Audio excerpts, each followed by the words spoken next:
Well, hello everybody. Today's candle making.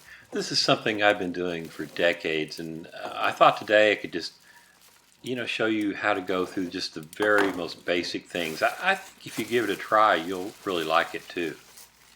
So I started off, if you want scented candles, just, you can go to your local hobby craft store or just order online. Here, I just got some fresh kind of fall scents from Amazon.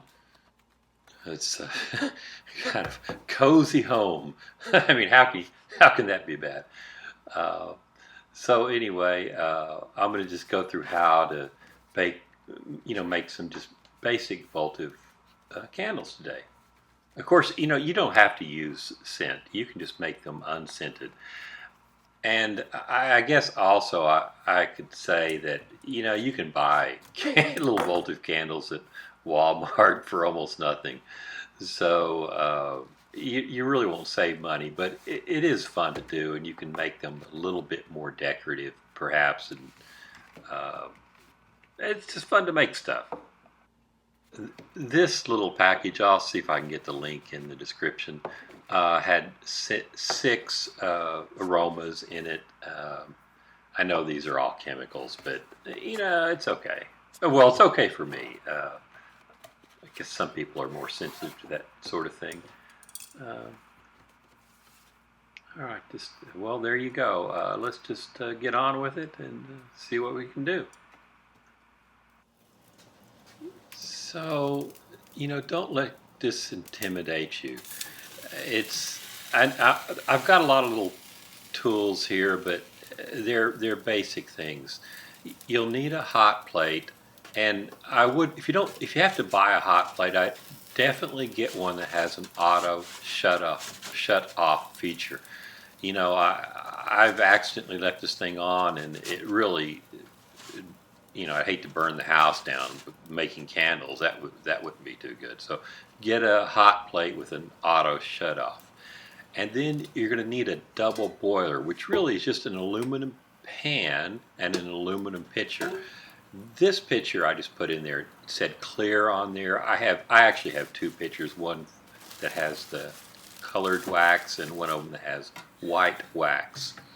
And then here's a little votive mold. You can get. I'll see if I can get links for all this stuff, our or kind of identical stuff. I mean, I bought the stuff years ago, so I don't know where I got it from now. But these are the little pre-made wicks. I like to use this. It's a lot easier to keep the wick centered in the candle with these, and you just buy packages of those pre-made. Um, so I'm going to set up here, and I'm going to do 6 candles. So sil- silicone spray release. Same thing. You can get this online or get it at your hobby store. Just a little quick spray, and that will help the wax candle come out after it all cools. If you're making a pillar candle where you want the sides to be really nice, smooth, you definitely want to use that. For this kind of a project, it's maybe you don't need that. So here we go. So I just going to pick out one of these scents and put in there. I decided to go my first foray into this brand with the hot chocolate. Okay, so I've got the little vial there, and I'll just put that in, or I'll put that in the wax just before I pour. And so here I'm switching pitchers. I thought, why use my new wax? I've got all kinds of wax ready to recycle. And that's another thing about candles. You melt them down, and the little fragments, you can just melt them again and make new candles. So that's kind of nice. So I've got some old pillars, some old, purple colored pillar candles. I'm just going to throw those in the pot and melt them down. One of the things I could have done here is I could have put a little color into the wax, and maybe a brown color or something. Oh, there's my new wax. I think I'll just save that for another time. Um, and you'll see later what I'm going to do with that new wax. I'm going to top these off, but brown and white, to make it like a hot chocolate. It's maybe cheesy a little bit, but there's another little fragment. I'll just throw that in there too. I just have those little bins like that one you see, and it's just recycles. And then I have other bins for the color and the scent and things like that. But so that will melt down as the water, comes up to warm, and it doesn't have to be boiling, just warm enough to melt the wax. The wax will melt, and here you can see those old candles starting to dissolve. So you just let that go on for a while. Now, if you're going to make pillar candles, you'll need to get it up to the right temperature, and you'll need a thermometer for that. But for this kind of a thing, just pour it in the mold and it'll be fine, because you're not really worried about little air bubbles and stuff in the wax. These are Voltas are kind of disposable candles. I guess all candles are single use, but these little guys are on the bottom of the food chain when it comes to candles.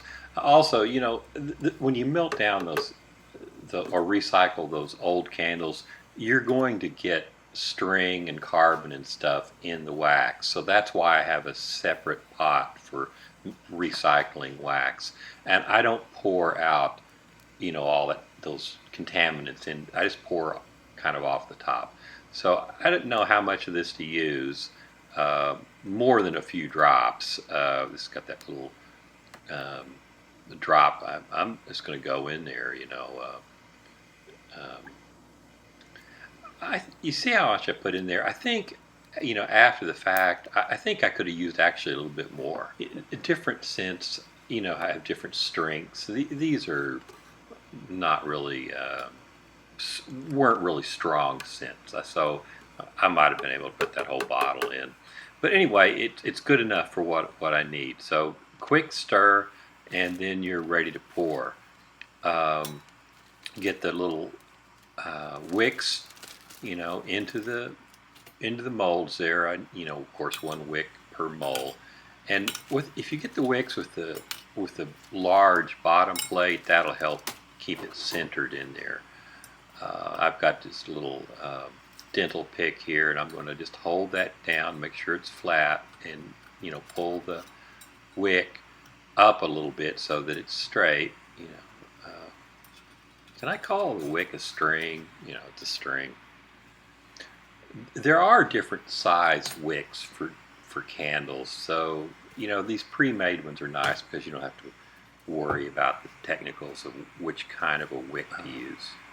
So I couldn't really figure out how to pour this wax for the camera very well, but just pour in a little wax, and I didn't fill the mold all the way up because I wanted to put a little white top on them. You could pour it all the way to the top if you want. That's not a problem.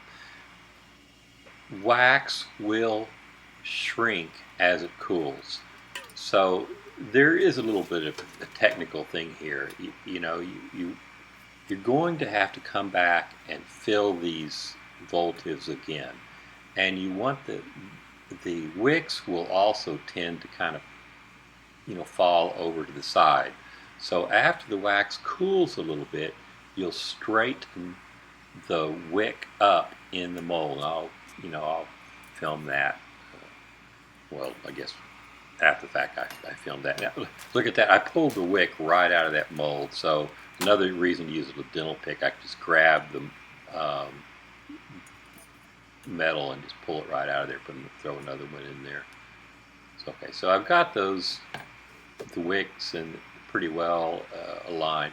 I'm just going to use a stirring rod there to hold the wicks sort of in the middle. It doesn't have to be perfect because, as I said, I'm going to straighten these out in just a minute. So the wax is cooled a bit. Now, all you have to do here is just gently center the wick, and it's still cool. You can see, or kind of semi-liquid, and they'll move very easily. And you just pull them over into the center. And of course, you'll want to watch you don't want the the candle to harden because you won't be able to move it after that. So that all looks pretty good. Now with my clear pitcher, I've melted some clear wax. You can see it's clear, and I'm going to backfill these candles, and I'm going to fill it, right up to the top really now, so it'll have a nice little white top. So skipping ahead a little bit, here's about three hours later. The wax has hardened, and you can see that release agent really helps the candles come out. So there you go, little hot chocolate flavored or scented candles. And you can see perhaps a brown would have made just the right touch.